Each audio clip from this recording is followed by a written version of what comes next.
Can I have two favourites? At the moment I really like two of the Oxford Teachers Resource books. One is called Creative Poetry Writing and the other is called Story Building.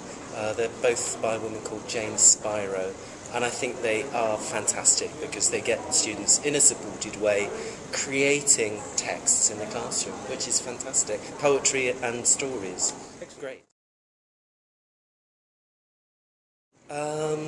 I think I would have to say John and Liz Saws and the Headway books. I mean, that's where I came in to the whole English language teaching materials writing, producing the Headway Pronunciation books and a couple of books called Making Headway, using literary texts.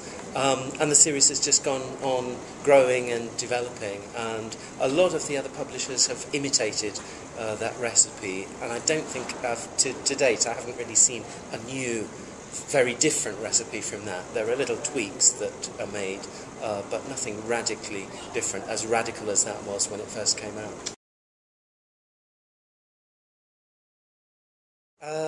I wish when I started out in ELT, and particularly when I was starting out in ELT materials writing, I remember I wrote a number of books which never got published, which is at the time I was devastated, but they were for Hungarian publishing houses, and it was just at the time of the change from one political system to another political system. So once the system changed, they didn't want to publish the books anymore. But it means that the first book that I actually got published, the Headway Pronunciation book, was great. It sold very well, and I don't have to look back as a kind of some of these actresses who look back and say, well, yeah, when I was younger I did these photographs for money, you know, when I was young. I don't have to look back at any embarrassments. But if I'd known then, when we started off working on those books, I remember we were using a typewriter and paper, and if I'd known then how big the kind of digital explosion